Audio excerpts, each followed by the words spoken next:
has endorsed the second phase of a U.S. peace plan for Gaza. Several issues were on the table at the summit between U.S. and several central. Where more than 1,000 pastors and social media influencers continue their historic visit. Saudi Arabia wants the fortress. To get to this point, can you believe it? And it's going to hold up, too. It's going to report that Kazakhstan has officially agreed, and that's official now. The world is spinning with changes we've never seen before. From wars in the Middle East, quiet deals happening behind the scenes in diplomacy, to strange things going on around Jerusalem. The news keeps coming fast, like invisible trumpets blowing, pushing us to look back at the prophecies written thousands of years ago. Don't you sometimes feel like everything is moving way too fast? Haven't you ever wondered, could this be the warning? Today's video is going to show you 5 key signs coming straight out of Israel and Gaza, each one like a piece of the final puzzle. If you're ready to look at what's really happening, stick with me to the end, because every detail here might change how you see the time we're living in right now.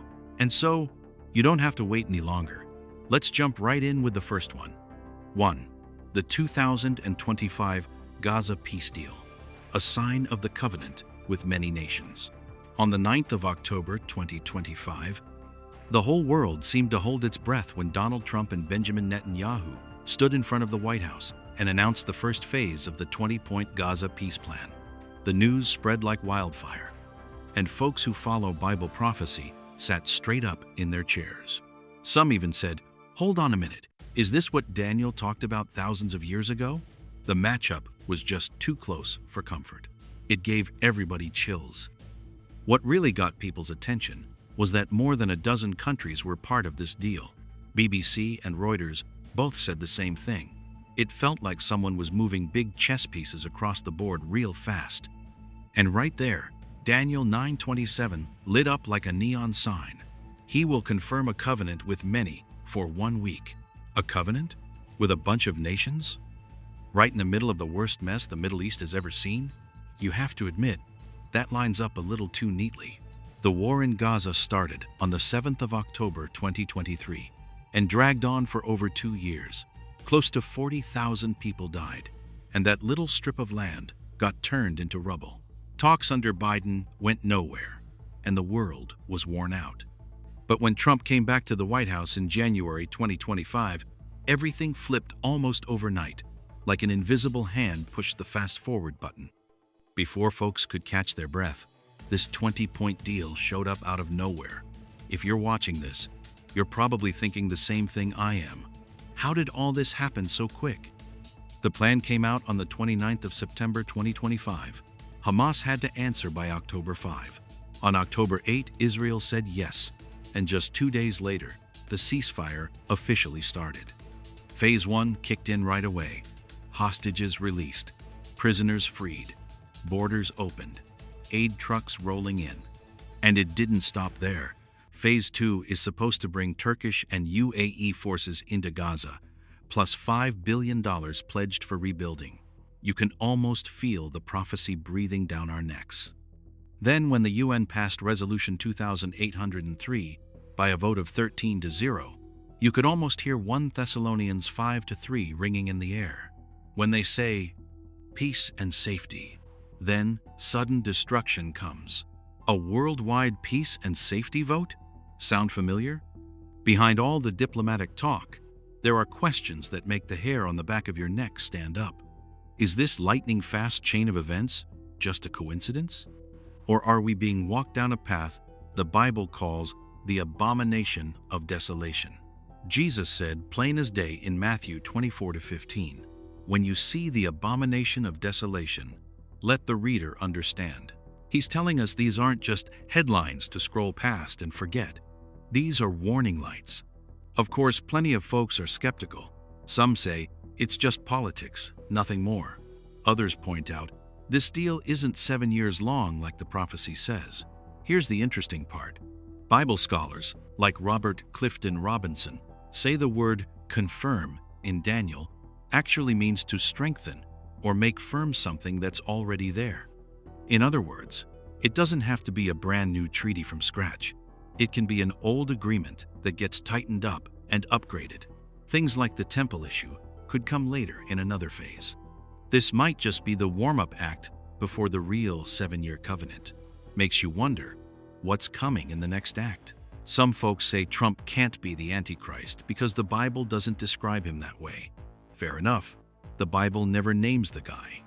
But what stands out is how Trump's influence lines up with the prince who is to come from the Roman people in Daniel 9:26, the one who plays a key role at the end. That doesn't mean he is the Antichrist, but a lot of scholars say he could be the one pushing the prophecy clock forward.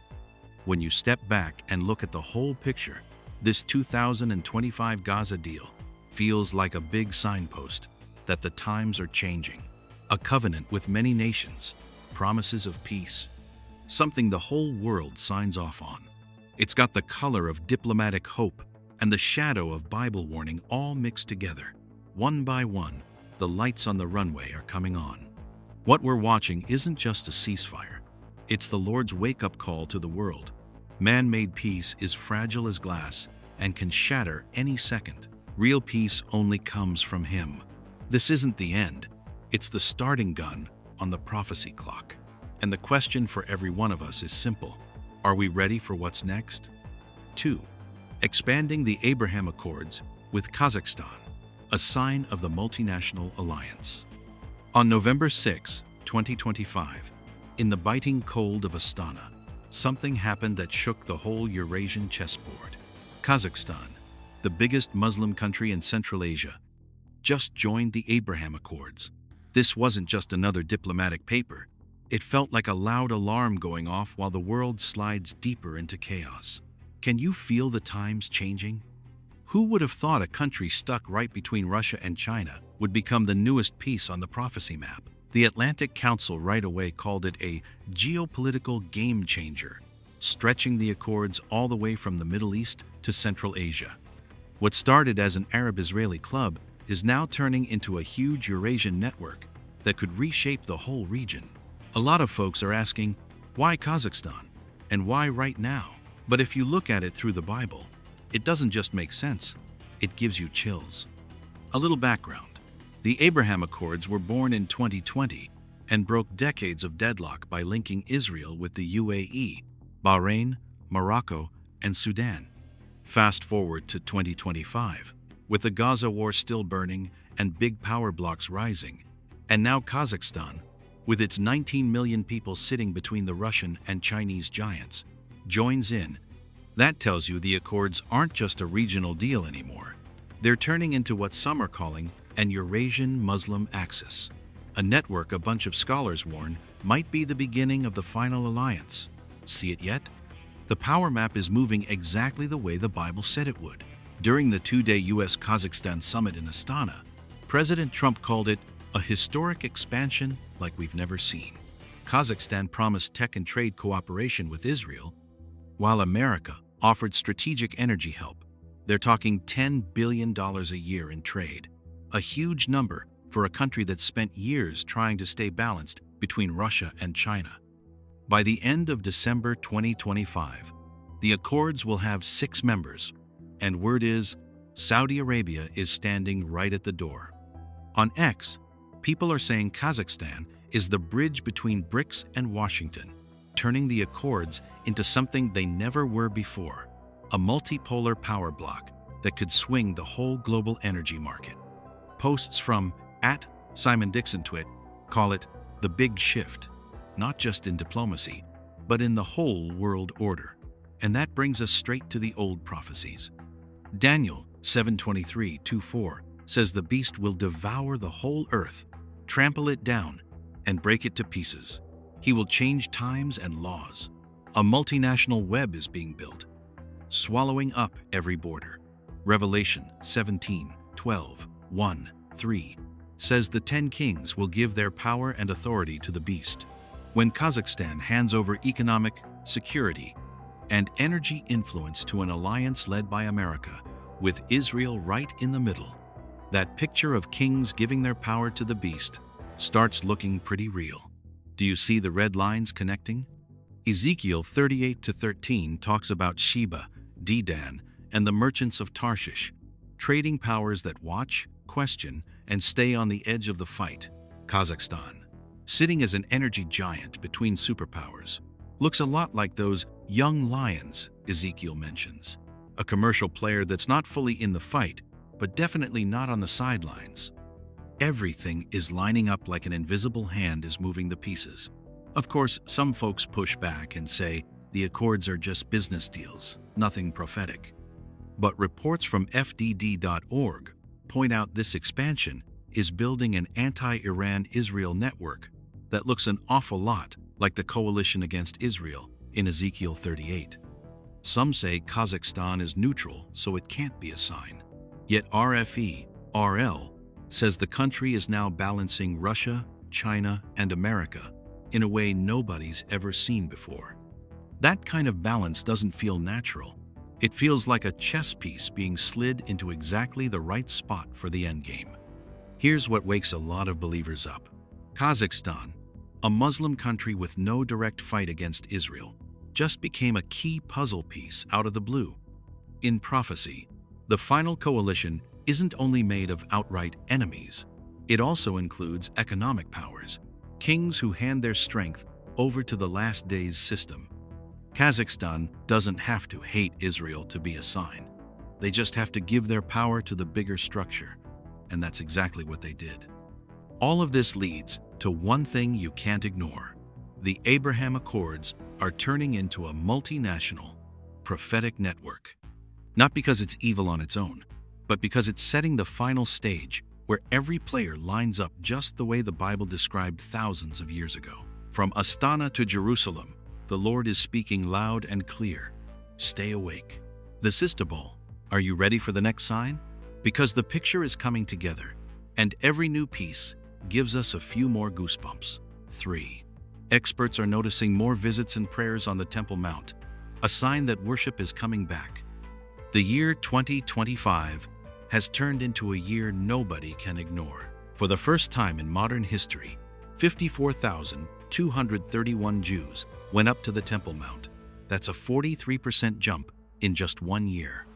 On August 3rd, hundreds of Jewish believers prayed only 15 meters from the Dome of the Rock. News outlets like JNS.org and the Aliyah Return Center called it a worship awakening.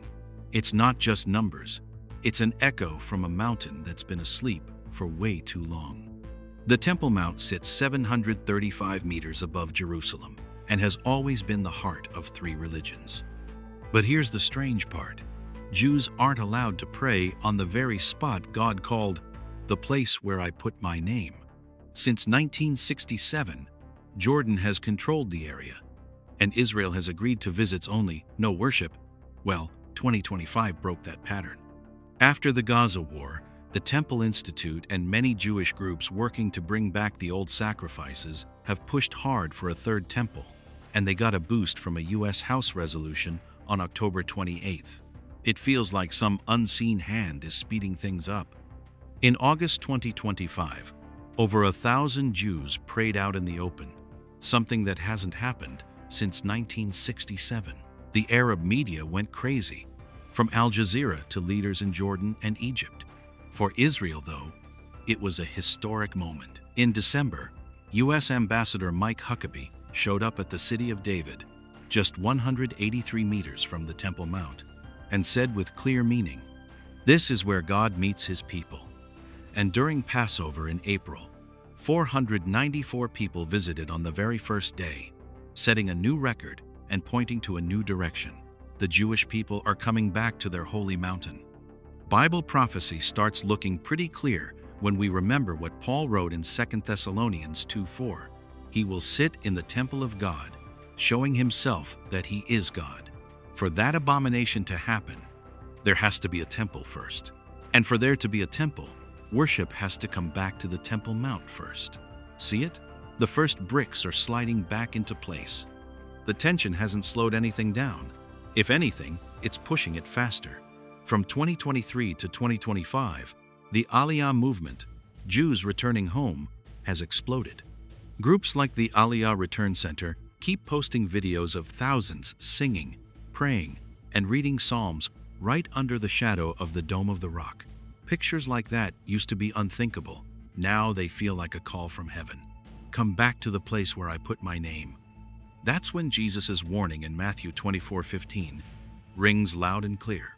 When you see the abomination of desolation standing in the holy place, that warning only makes sense if someone can actually stand in the holy place. It can't happen if Jews are still kept away, if worship is still banned, and if the Temple Mount hasn't taken back its sacred role. Right now, every piece is falling into place. In just 1 year, the Temple Mount has stopped being only a tourist spot or a religious flashpoint. It's become the symbol of a movement that's rising. Rededication of flocks for sacrifice, altars, priests, temple music, everything the Temple Institute is openly announcing. Open prayer is no longer just testing the waters. It's organized, backed by politics and faith. A lot of analysts are now saying the window for building the third temple is opening wide. When you look at it through Ezekiel's eyes, it gets even brighter. Ezekiel 43:18-19 talks about measuring the house of the Lord. Measuring comes before building. For years, Israel has quietly measured, modeled, and rebuilt the temple's dimensions in 3D. And this explosion of visits is only speeding the process up. The temple isn't just an idea anymore. It's turning into real plans. Of course, plenty of folks still doubt it. They say more visits don't mean much because religious conflict will keep any temple from ever being built. Yet even Religion Dispatches noted that on December 5th at the Sukkot Hallel conference, Mike Huckabee openly supported the End Times movement, hinting that American politics has quiet forces pushing in that direction. Others say it's still too early, but the Jerusalem Post pointed to the Al-Aqsa storm on August 1st as a sign that things could blow up any day, and history shows conflict on the Temple Mount has always been the spark for big change. In the end, every sign points to the same place. The Temple Mount is sliding back into its prophetic spot. It's not just a place of trouble anymore. It's the place God is getting ready for His final plan. The prayers, the visits, the international political support, they all look like steps clearing the way. The Temple Mount has always been the prophetic heart, and 2025 shows that heart is beating stronger than ever. God is setting the stage, and the question for every one of us is, are we ready? 4. The negotiations with Saudi Arabia, signs of the big prize in the final alliance. November 2025 kicked off a geopolitical move that the Middle East had been waiting for decades. Secret talks between Saudi Arabia and Israel happening right in Riyadh, about 1,200 miles from Jerusalem. These talks weren't just regular diplomacy. They felt like the missing piece finally sliding into place in the big picture of a final alliance. The Middle East Institute and the Sufan Center call Saudi Arabia the big prize because whoever gets Saudi on their side pretty much sets the balance of power in the whole region. That's why a lot of folks right away connected it to the prophecies about a northern alliance and Israel standing alone in the last days.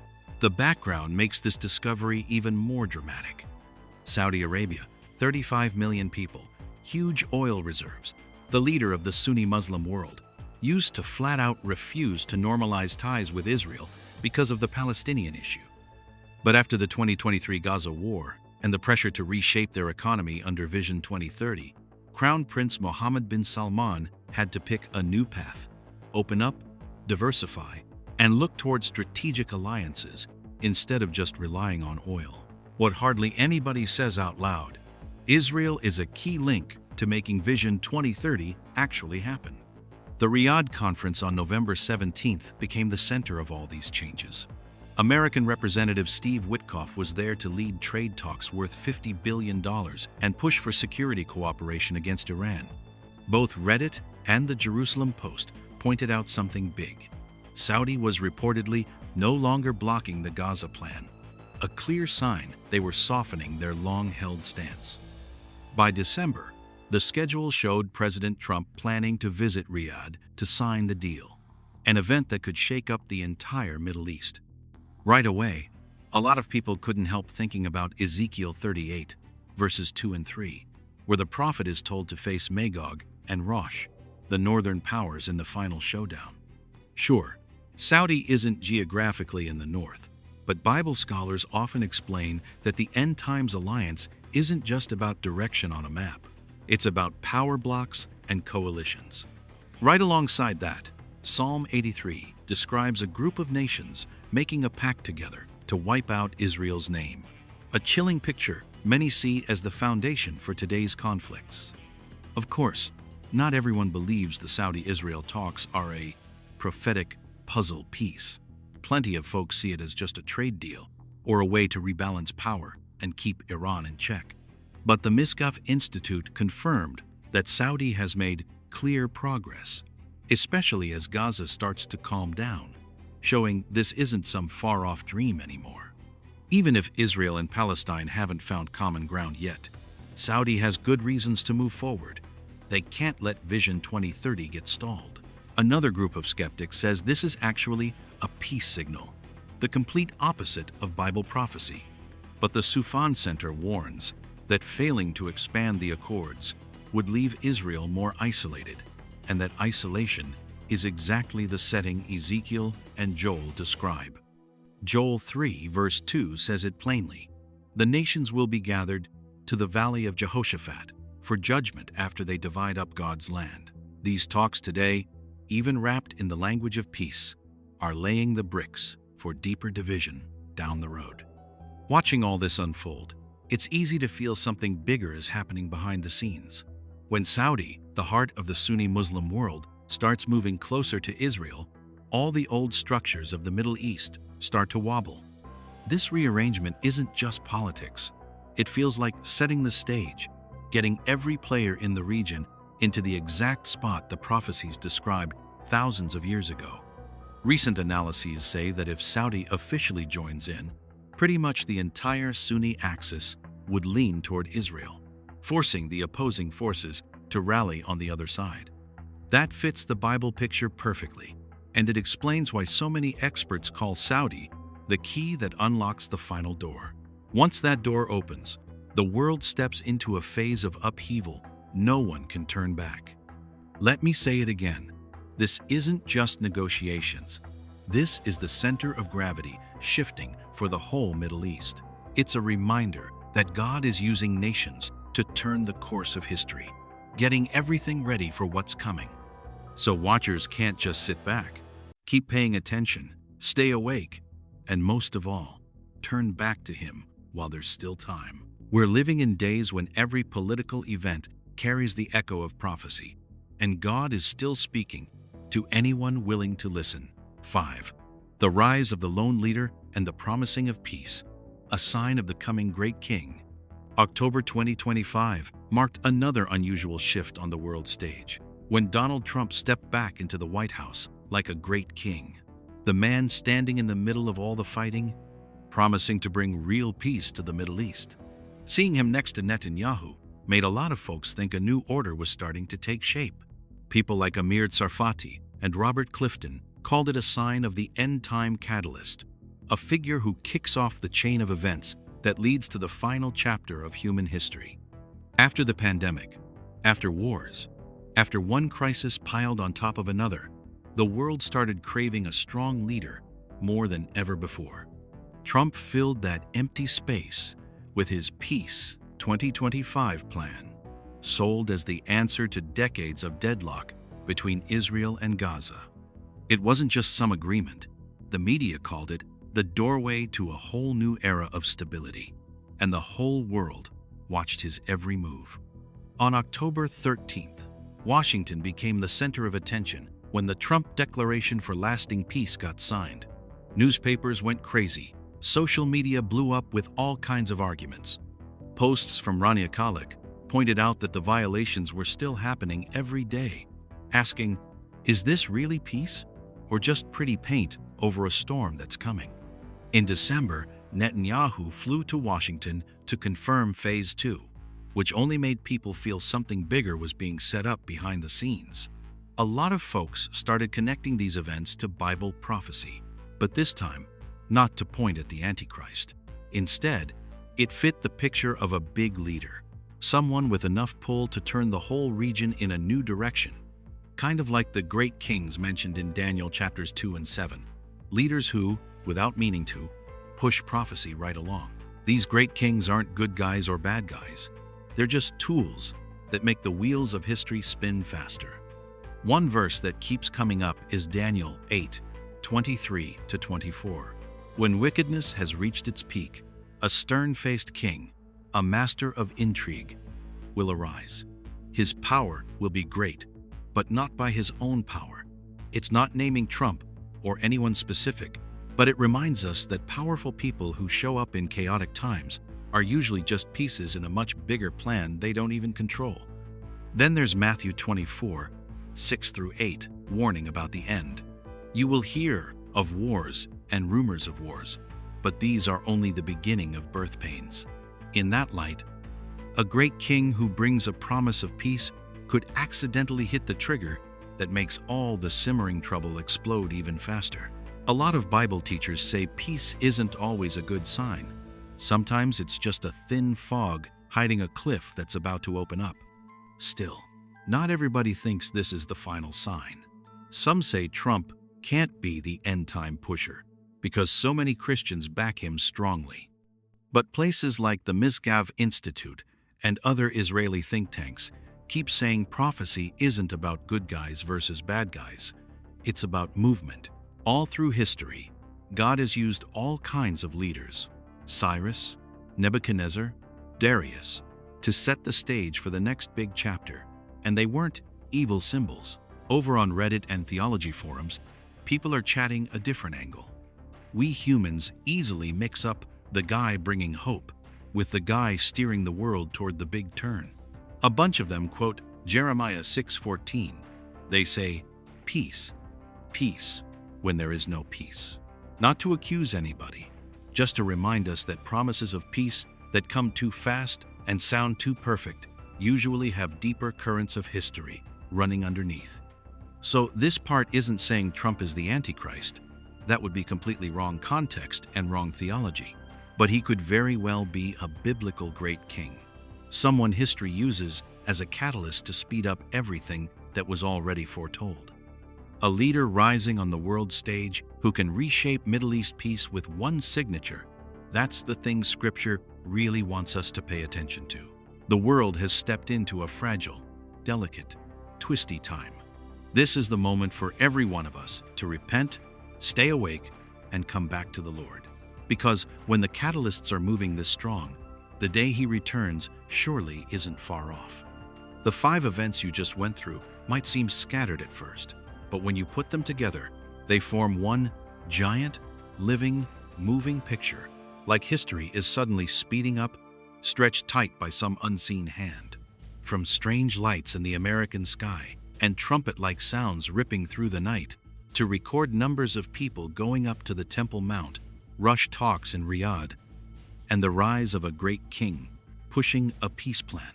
It all flows together into one clear stream. Mankind is stepping right up to the edge of a brand new era. Looking back at part 1, those things in the sky felt like they were tearing open the normal air. Red skies, sounds with no source, auroras way down south. They rang out like a wake-up call from nature itself. Part 2 kept going with those mysterious trumpet blasts, like heaven and earth were calling out at the same time. Part 3 pulled us straight to Jerusalem, the heart of every end-time prophecy, where the number of Jews visiting the Temple Mount hit an all-time high, breaking a ban that had lasted over 50 years. Part 4 opened the door to big-time politics. Saudi Arabia, the grand prize, sitting down at the table with Israel, forming what experts are already calling an end-times alliance. And Part 5 wrapped it up with one single leader rising up, a great king, getting the whole world excited about a new peace that somehow feels too smooth, too fast, too familiar from Bible prophecy. Put those 5 pieces side by side, and they build a pyramid for our time.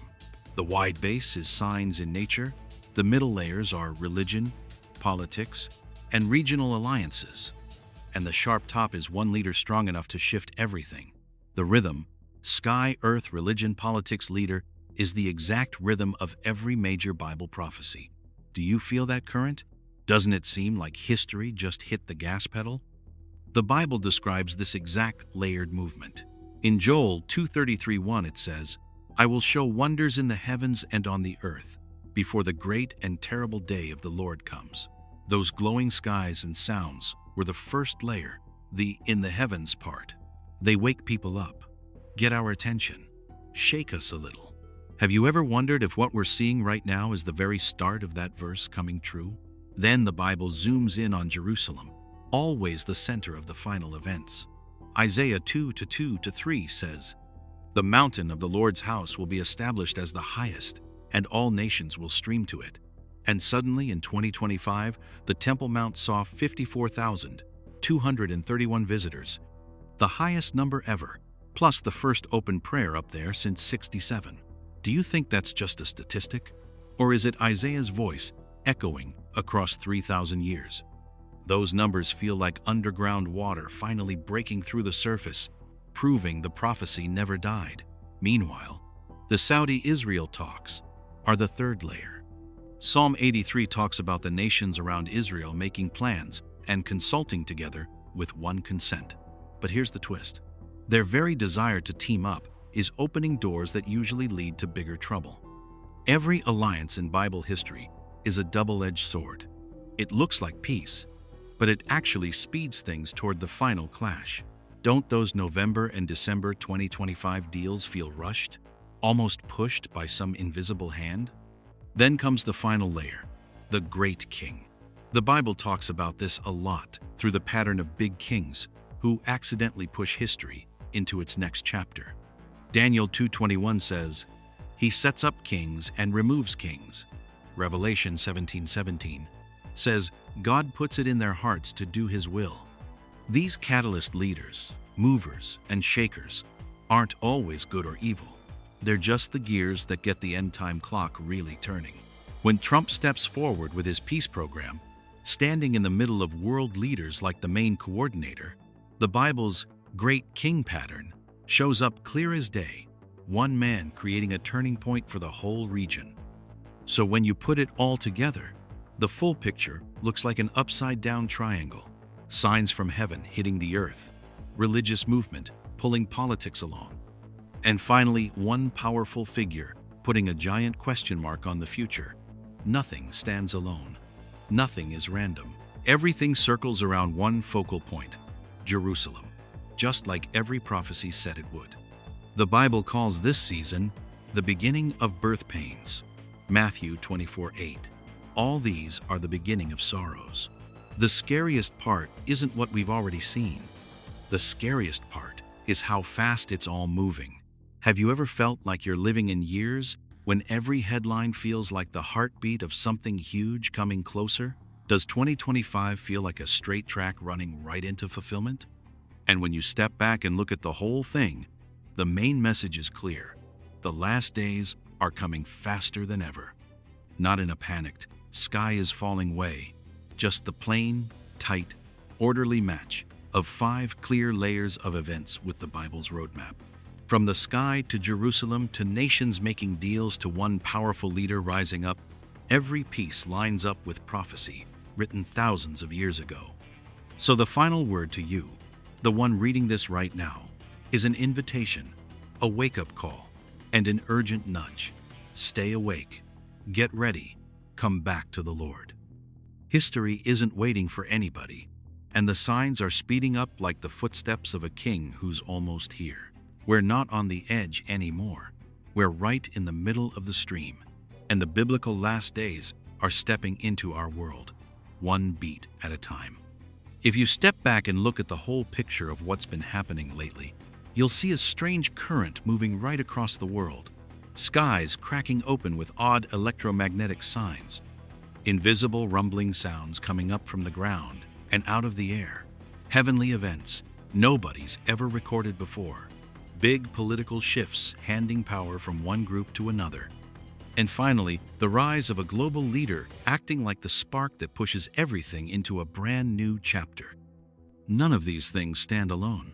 They're woven together, like 5 ropes, all pulling toward the same single point, the moment when mankind is standing right at the edge of the next page in spiritual history. These events feel exactly like the quiet whispers the Bible gave us long ago, that a time of shaking was coming, when people would ask why everything suddenly feels like it's moving so fast, why signs from heaven and earth are all lining up in the same direction at the same time. And when you lay these 5 pieces side by side, the picture that shows up isn't just a bunch of coincidences anymore. It turns into a loud reminder that the last days the Bible talked about are drawing close, plain to see, and pressing in fast. But the biggest message in all of this isn't fear. It's a call. Come back. Wake up. Get ready. Every one of us right now is standing in the middle of a storm of news. Some light, some dark, surrounded by chaos that hasn't been explained yet. There's only one safe place to anchor your soul. Turn back to the Lord. Repent. Put your trust in Him. And keep praying without stopping. For yourself, your family, your country, and the whole world. If you've stayed with me this far, I bet there's a little tug somewhere inside you. A gentle but strong nudge. I invite you to answer that nudge with something real. Even if it's just a quiet prayer. Lord, open my eyes so I can see what you're doing in these days. And if you're willing, drop a prayer, a thought, or a question of your own about these 5 things down in the comments below. That's not just clicking a button. That's an act of faith. We're living in a mighty important time. A time when every prayer you pray can be strength for you and for others. And if you believe the world needs more light and more spiritual strength right now, help get this video out there. Hit like, share it so more folks can hear the message, and subscribe so we can keep walking this road together. Thank you for staying till the end. God bless you richly. We'll keep going side by side because this journey has only just begun. Residents northeast of Oklahoma City are saying a loud, shrill noise. A mysterious sound heard through parts of Fort Greene, Brooklyn has been driving some people, we are told, crazy. Yeah,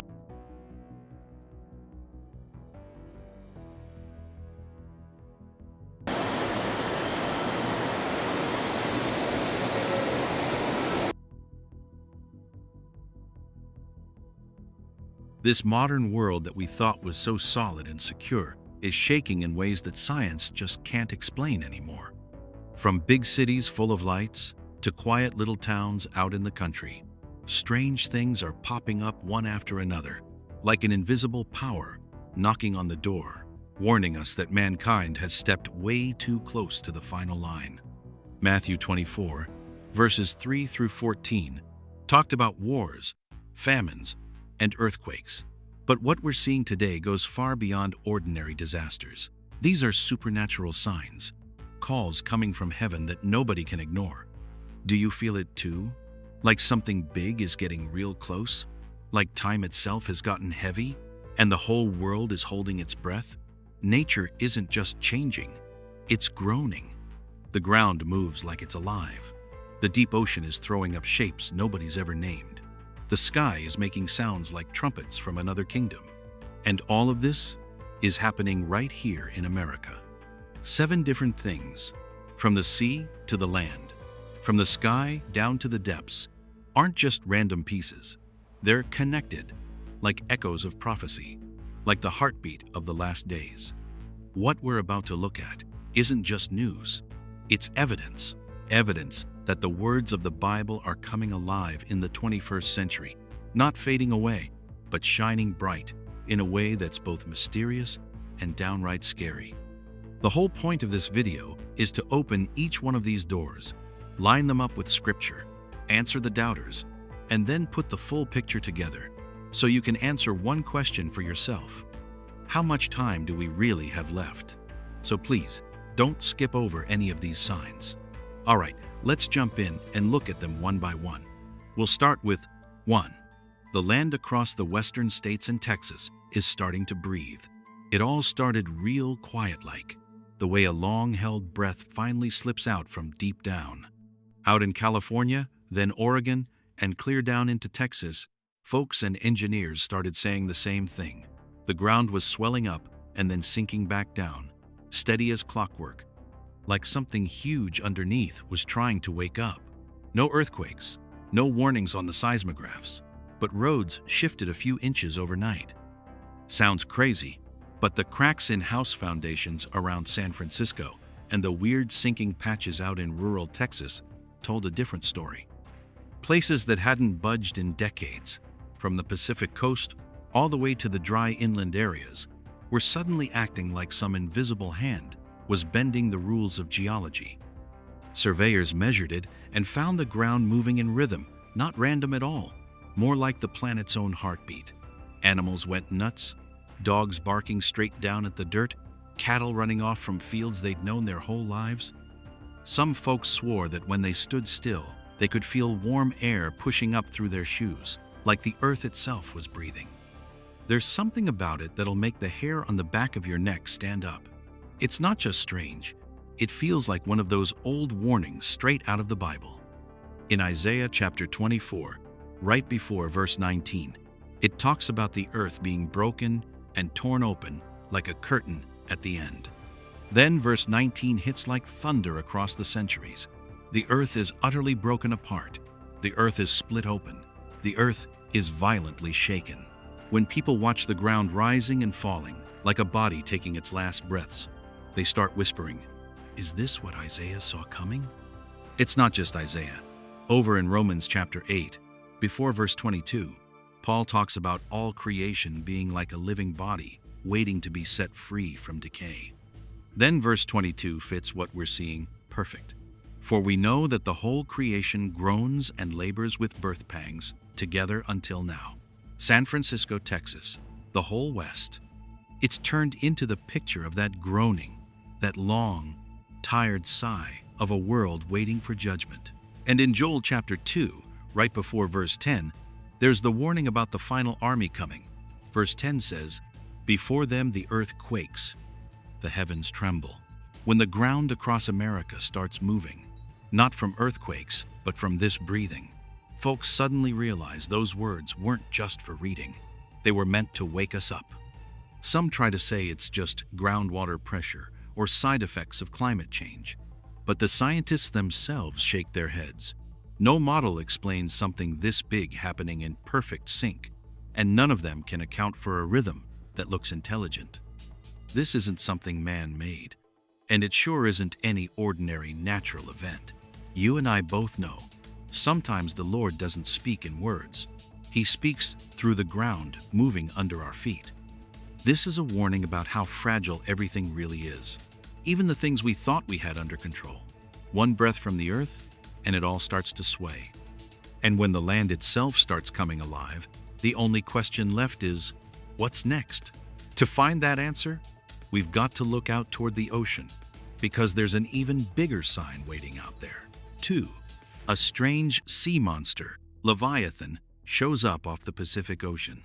Out in the cold morning fog off the California coast, a bunch of fishermen thought they were just watching dark waves rolling across the Pacific. Then the water ripped open, and this huge black shape rose up from way down deep. Their cameras were shaking bad, not from rough seas, but because their hands wouldn't stop trembling once they realized whatever was coming up didn't look like any creature folks had ever seen before. A real sea monster, so long you couldn't see both ends at once, stretching out like it was measuring their boat. This part of the ocean is famous for mile-deep trenches and lots of earthquakes, but nobody, not even the ocean scientists, ever talked about something hundreds of feet long with shiny metal-like scales catching the gray morning light. Its tail slapped the water once, sending white-capped waves around their little boat. But the thing that really sent chills down their spines wasn't the size. It was the head slowly coming out of the water, long, sharp teeth like tusks, and black eyes that looked right through you, like it could see straight into your soul. It didn't attack, didn't roar, didn't smash the boat. It just looked. Not the look of a wild animal, but something that knew what it was doing, like it had a reason. The creature circled their boat 3 times, slow, on purpose, like it was checking them out, weighing something, or maybe trying to tell them something we haven't figured out yet. Some of the fishermen later said the moment its eyes met theirs, they felt a voice inside their head. No words, just a feeling. Not a threat, a warning. A lot of folks have heard the name Leviathan from old stories, but only after watching the video again did it really hit home. In Isaiah chapter 27, right before verse 1, the Bible talks about the day the Lord punishes the twisting creature in the deep sea. Then verse 1 says, "In that day the Lord shall punish Leviathan the piercing serpent, and he shall slay the dragon that is in the sea." Those words didn't feel far away anymore when you saw that giant thing quietly rise up from the bottom of the Pacific. In Job chapter 41, right before verse 1, it says, "No human power can tame Leviathan." Then verse 1 asks straight out, "Canst thou draw out Leviathan with a hook?" Throwing down a challenge to human pride. Watching something that huge on the video, that question feels like a sharp reminder. Some things only God can control. And in Psalm 104, verse 26 says, "There go the ships, there is that Leviathan, whom thou hast made to play therein." When this Leviathan swam beside their boat, not hurting anything, just watching, it really did look like it was playing, exactly the way the Bible described. Scientists want to say it's just some unknown deep-sea whale, but the size is way beyond what biology says is possible. The metal scales, the aware eyes, the deliberate behavior. No. And the video can't be completely faked when you've got dozens of angles from different phones and cameras on the same boat. And you know, sometimes God doesn't use thunder or earthquakes to get our attention. He uses creatures from the deepest parts of the ocean, places man can't reach. Leviathan isn't just a sea creature. It's a picture of power we can't measure. A reminder that chaos can rise up any time he says it's time. And right after Leviathan showed up, people started hearing strange sounds from the sky. A sound like trumpets, opening the third sign, 3, the trumpet sound from the sky. Nobody in California thought that quiet evening would turn into a moment that made thousands of people would never forget. It started with one long, metallic note echoing way up in the sky. Then came a second one, a third, like the slow breath of some huge, invisible trumpet hanging in the air. Just minutes later, folks in Nevada and Texas recorded the exact same thing. It was as if the whole sky was sounding one strange signal that nobody had ever heard before. The videos spread like wildfire. Big cities, suburbs, open fields, deserts. Everywhere you looked, the same deep, sharp, powerful sound. Experts said the air pressure was acting weird that day, but even they couldn't explain why the volume, loud enough to make windows shake a few inches in their frames. Old glass panes in Texas rattled against the wood like they were nervous, and out on a ranch in Nevada, horses bolted from their stalls like something invisible was chasing them. People didn't just hear it, they felt it in their chests, in their ribs, like an unseen hand giving the whole world a shake. An old lady in California told the news with a shaky voice. It felt like somebody up there was calling our name. And just imagine, you're standing there, you hear that. Would you brush it off? Or would you feel something holy hiding inside that bone-chilling sound? In 1 Thessalonians chapter 4, right before verse 16, the Bible talks about the day the Lord comes back with a sound that fills the heavens. Then verse 16 says, plain as day, "For the Lord himself will come down from heaven with the trumpet call of God." That trumpet isn't man-made. It's heaven's own wake-up call. And the crazy part? What people heard across America sounded exactly like a real trumpet, just like the Bible described thousands of years ago. In Revelation chapter 8, before verse 6, it talks about 7 angels getting ready to start the final events. Verse 6 says the angels prepared themselves to sound. When California, Nevada, and Texas all heard those trumpet blasts at the same exact time, a lot of folks took it as a warning bell for what's coming next. In 1 Corinthians chapter 15, right before verse 52, it talks about the moment everything changes for good. Verse 52 says, "At the last trumpet, we will be changed." When that sound went on for minutes and carried hundreds of miles, people started wondering, was this the first trumpet or a friendly reminder to get ready for the last one? Of course, you know there were plenty of folks arguing the other side. They said it was just atmospheric sound waves bouncing around the stratosphere, or factory noise echoing off thick clouds. But those explanations fall apart when you realize thousands of regular people in 3 different states, under totally different weather, all recorded the same clear, rhythmic, metallic trumpet at the exact same moment. No natural phenomenon does that. Those sky trumpets didn't just rattle windows and scare animals. They rattled souls. It was like the heavens were saying, "Time's running out. The final call is closer than you think." And when the sound finally faded away, one chilling question stayed behind in the minds of everyone who heard it. If this wasn't the sign, then what on earth are we still waiting for? 4. A lot of people report seeing angels, pillars of light, and heavenly singing inside churches. While the whole country was still rattled by those trumpet sounds coming from the sky, something else started happening in churches across Northern California, quieter, but just as jaw-dropping.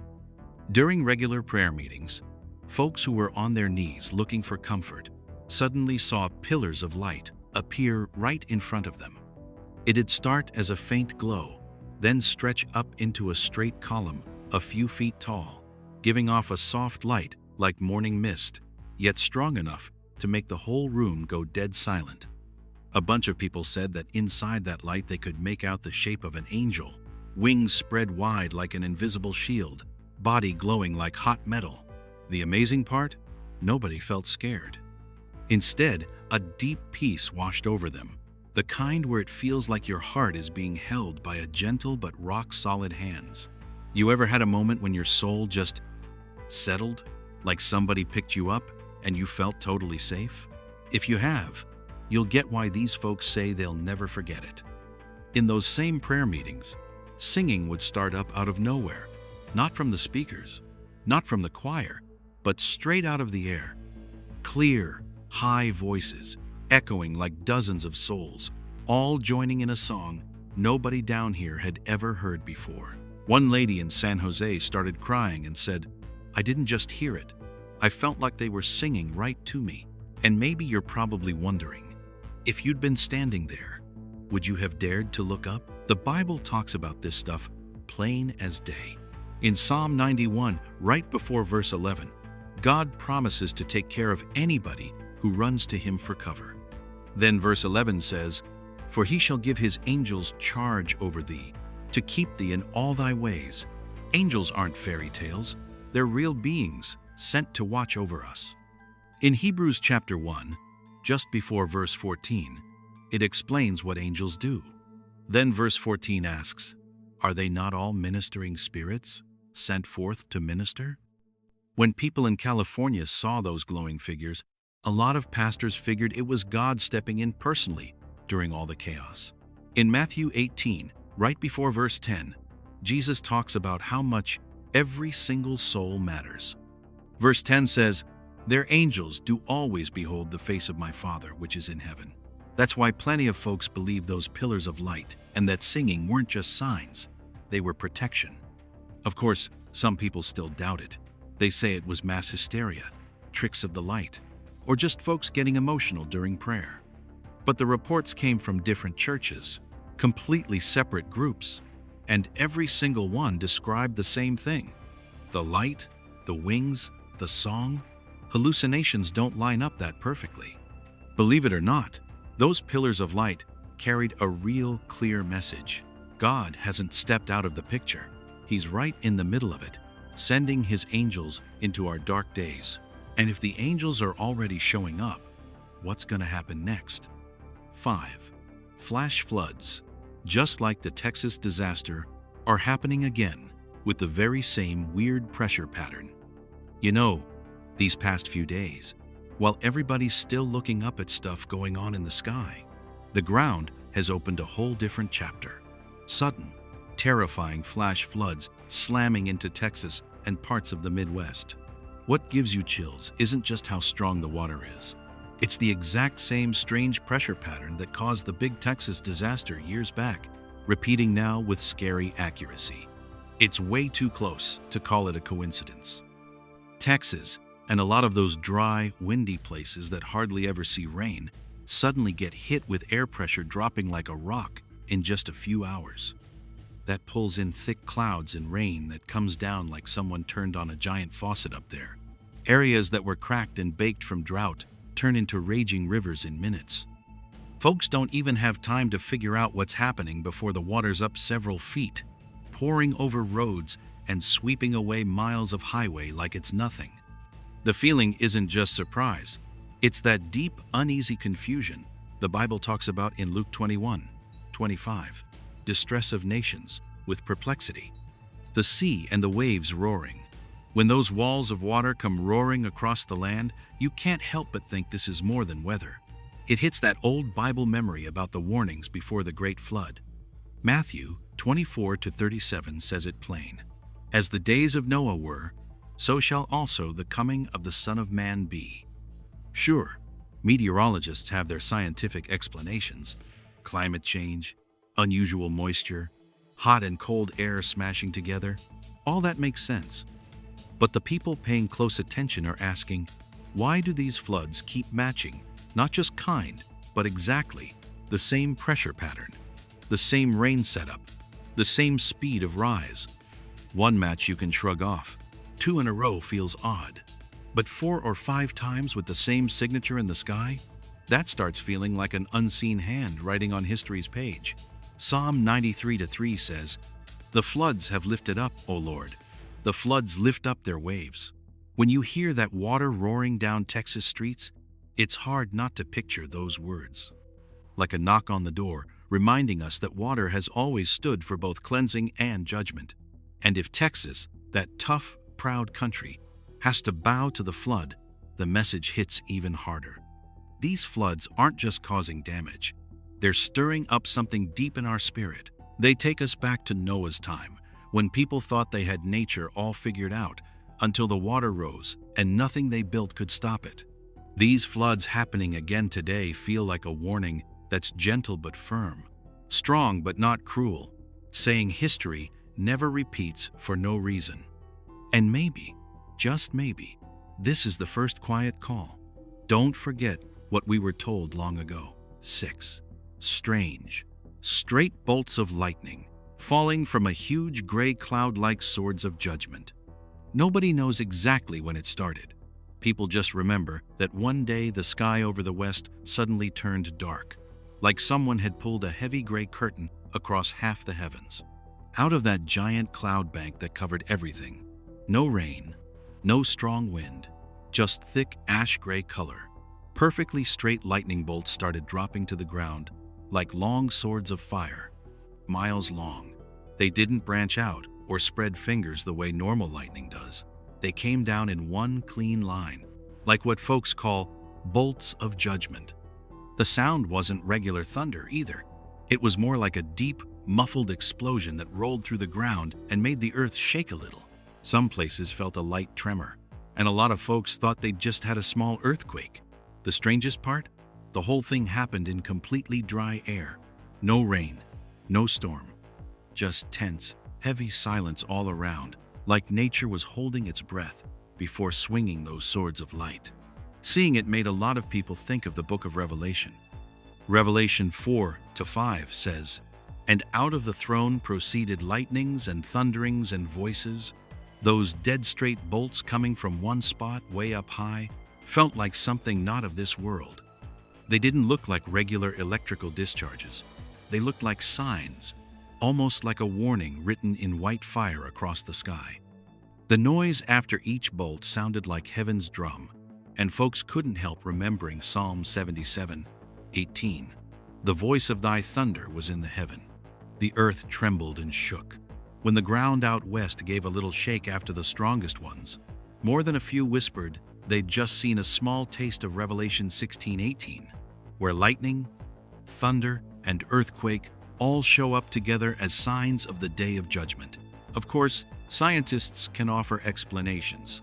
Built up static in dry clouds, unusual atmospheric conditions, or really strong dry lightning. But even the experts get quiet when they see how perfectly straight they were. No branches, no rain at all. Nobody can quite explain why they feel so on purpose, like swords of fire dropped straight from the highest heaven. From a Bible point of view, the West has always been wild country, where folks stand face to face with the raw power of God's creation. Maybe that's why these strange bolts carried extra weight this time. They weren't just weather. They were a reminder that lightning has always stood for judgment, fast, straight, and impossible to dodge. And if you ever stand under one of those bolts yourself, you'll probably ask the same question. Is this just another storm? Or is something trying to tell us something bigger? You feel it in your gut. Sometimes a person's heart knows the truth before science catches up. We'll keep walking through these signs together and see if they're all part of the same bigger story. 7. A giant sinkhole opens up in the countryside, with straight-up flames shooting out, a swirling smoke pillar, and strange metallic sounds coming from inside. There are moments that'll stop even the calmest folks dead in their tracks and make you wonder if what you're seeing is real or something way beyond this world. That's exactly what happened out in the rural Midwest the other day. Picture this: a quiet field, nothing out of the ordinary. Then all of a sudden the ground acts like it's trying to take a breath. It started right after that weird trumpet sound faded from the sky. Folks said the earth gave a little shake, like a guitar string pulled tight.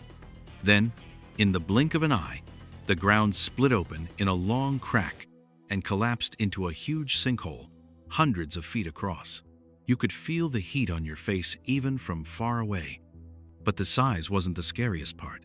What really gave people chills was what came out of it. Tall flames shot straight up from deep down, twisting and spinning like something invisible was steering them. Thick black smoke swirled into a giant funnel, going up into the sky. And the strangest thing of all was the metallic noise echoing from way down below. Not like machines, not like anything natural, but a steady, almost deliberate rhythm. Almost like it was answering the trumpet sound we'd heard earlier. I'm telling you, if you'd been standing there, the hair on the back of your neck would have stood up too. A lot of folks right away thought of Revelation chapter 9, when the fifth angel blows the trumpet and the bottomless pit is opened. And he opened the bottomless pit, and smoke arose out of the pit like the smoke of a great furnace. The sun and the air went dark from the smoke. What used to sound like just pictures in the Bible suddenly felt awfully real. The peaceful Midwest, of all places, looking like the gate to the abyss, the place Scripture calls Abaddon or Apollyon. Sure, some scientists tried to explain it away. Maybe methane gas built up underground and caught fire when it hit the air. But can methane make steady metallic sounds? Can it push fire up in perfect spinning columns like somebody's controlling it? Every single person who saw it said the same thing. That wasn't natural. It knew what it was doing. And when dozens of people from different spots all say the exact same thing, it's hard to call it imagination. So that sinkhole out in the Midwest isn't just some regular geological accident anymore. It feels like a warning, a sign that doors are opening between this world and the one the Bible talked about long ago. If the first 6 strange things were calls from the sky, this one was the answer from down below, reminding us that judgment doesn't only come from above. It can come from the depths we've tried so hard to forget. We just went through 7 strange events that scientists can't explain. Which one stuck with you the most? And do you think these are warnings from the Lord? When you look back at all 7 of these things happening in just a few short days, something jumps out that nobody noticed when they were standing alone. They're all coming together like one big symphony of the end times, put together so perfectly that it can't possibly be random. The ocean roaring like the Leviathan waking up, the ground heaving like it's breathing, the sky blasting an invisible trumpet, lightning striking straight down like a flaming sword, floods rising just like in Noah's day, angels showing up in bright white light, and finally a huge burning sinkhole opening up like the pit itself. Each one by itself is strange, but put them together and you can't miss it. A story is writing itself right in front of the whole world. If you've watched this far, I bet you feel that same hurried heartbeat in these events, like time itself is getting squeezed. From the deep ocean where Leviathan stands for chaos, to the earth cracking under our feet, from strange noises pouring out of the sky with no source, to straight-down lightning with no storm, from floods following the exact old pattern, to heavenly guards appearing in the light, and then that fiery, bottomless sinkhole. Everything is playing like instruments in one giant orchestra. The question is, who's conducting this thing? And why does every single note line up perfectly with what the Bible laid out thousands of years ago? In Matthew 24-29:3-1, it says, "Right after the trouble of those days, the sun will be darkened, and he will send his angels with a loud trumpet call." Those aren't vague words. They match exactly what we've just seen. Sky going dark, trumpet sounding, angels showing up in bright light. Put it all side by side, and these aren't random events anymore. They're one long trail of signals connecting heaven and earth. In Revelation chapters 6-9, the seals get opened. Then the trumpets start blowing, and every trumpet brings something earth-shaking. The third angel sounded, and a great star fell from heaven. The fourth angel sounded, and a third of the sun was struck. Cleansing, lightning, oceans screaming, fire pouring out of the pit. It's like the pages of the book came alive and walked into real life. Honestly, the more I type this, the more the hair stands up on my arms. You feeling that too? Or is it just me, watching these pieces snap together, tighter and tighter? And then Romans 8:19-22 says the whole creation is waiting on tiptoe. We know that the whole creation has been groaning, as in the pains of childbirth, right up to the present time. It's not just people waiting for the end. The oceans, the land, the sky, the waters, everything is groaning and going into labor. What we're seeing is nothing less than the first pains of something brand new being born. When the Bible talks about birth pangs, that's a sign you can't turn around. Once the contractions start, what's coming is coming, whether anybody believes it or not. These 7 things, from the bottom of the sea all the way to the sky, are singing the same song. The hour is near. The restless ocean is the opening warning. The heaving ground is the cracking signal. The lightning is heaven's whip. The angels are the guards sent down. The floods are the Noah reminder. The trumpet in the sky is the angel's wake-up blast. And the burning pit is the final note, a door that won't hide what's rising anymore. We can argue about science, air pressure, geology, all day long, but we can't deny these things are showing up in the exact order, the exact cycle, the exact pattern that was prophesied. The scary part isn't any one event, it's the rhythm. They're happening like an unseen hand wants mankind to look up, wake up, and ask, "Are you ready?" That question doesn't make anybody panic. It just makes us take seriously what's passing right before our eyes. Pure coincidence that it follows the Bible's order? Hard to swallow. Mother Nature just happening to match Revelation's program? Even harder. Now that we step back and look at the whole picture, every scattered piece suddenly lights up. This is a warning, not some vague feeling, a loud knock that's getting louder on every door. The signs from the Lord aren't coming one by one anymore. They're coming fast and heavy, like a king drawing near, and every footstep makes the whole creation shake. Do you see it? Sometimes you just have to climb a little higher to see the picture you couldn't see down in the weeds. We're living in what the Bible calls the birth pangs, the hard labor right before the new age breaks through. Every sign is shouting, time is short, creation is crying out, heaven is signaling, earth is sounding the alarm, and God, the same one who spoke from the very beginning, is giving humanity one last clear warning. Wake up, because the hour is near. It's right at the door. And are you ready for what's coming? Looking back at the big picture, these 7 things, the earth groaning, Leviathan rising, trumpets sounding from the sky, angels showing up, floods coming back, lightning striking to cleanse, and sinkholes opening wide, are like steady drum beats hitting humanity right in the chest. Any one of them by itself would be enough to give us chills, but when you put them all together, They tell a plain story. The last days are getting close. Can you feel that rhythm? It's like heaven and earth are speaking up, and every sound is another warning. What we're seeing isn't random. It's not just nature doing its thing. These are signs, wake-up calls to turn back to God and get ready for Judgment Day. The ground is moaning, the oceans are raging, the sky is shaking. Everything God made is part of the message. Nobody gets to sit this one out. And you, the one reading this right now, you're being invited to listen and wake up. Pray, put your trust in Him, and let your faith guide what you do every single day. Remember, every one of these events is a gentle reminder. Love people, forgive, share the good news, and live all out for your faith.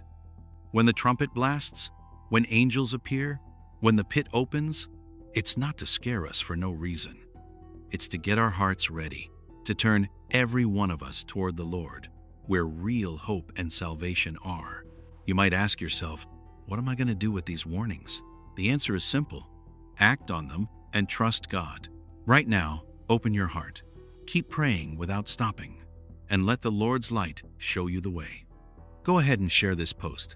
Hit like and subscribe so more folks can hear this wake-up call.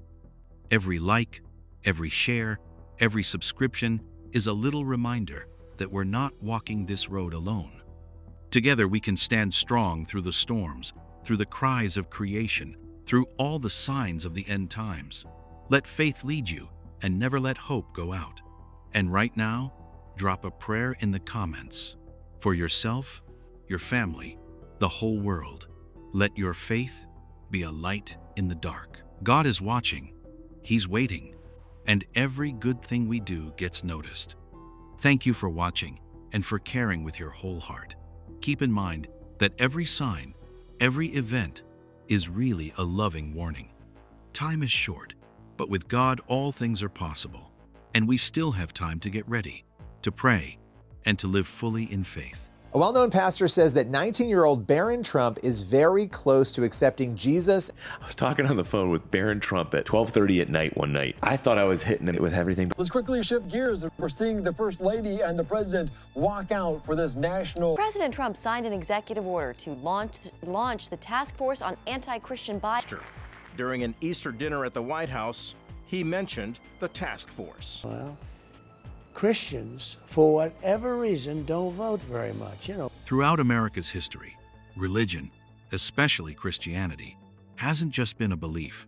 It's been the lifeblood that shaped this country. From George Washington praying on his knees in the snow at Valley Forge to the dream of building a nation with God at the center, America has always seen itself as that city on a hill whose light has to shine in a dark world. Matthew 5:14 puts it plain and simple. You are the light of the world. A city set on a hill cannot be hidden. But right now, in the middle of all the chaos of our modern times, something quiet but powerful is happening. A series of things President Donald Trump has done between 2024 and 2025 is sparking a deep spiritual awakening. Can you feel it? There's something moving underneath the surface, like history is repeating itself in a way a lot of folks never saw coming. When you look in the Bible, the picture of Cyrus the Great in Isaiah 45 stands out clearer than ever. A pagan king, not one of God's people at all, yet God called him his anointed to set his people free from Babylon. Do you see the strange parallel? A very worldly leader shows up right on time, and God uses him at a critical moment in the story of faith. In this video, we're going to walk through 4 big things, from Barron Trump's own faith journey to the rise of a nationwide movement to protect Christianity, each one like a puzzle piece. And when those pieces come together, the truth gets real clear. Trump is stepping into the role of a modern-day Cyrus, an instrument God is using to get America ready for the last days when faith won't just be protected, it's going to blaze bright again. So don't skip over any of this. All right? And so you don't have to wait another second, come on with me as we dive into these brand new events that show America is stepping into a great turning point, getting ready to welcome the end times and required. Let's start with 1. Barron Trump and his personal faith journey. Can you believe it? While we were all fast asleep, in the thick darkness, when the whole U.S. was quiet, a surprise call at 12:30 a.m. caused a stir that religious and political watchers are still talking about non-stop.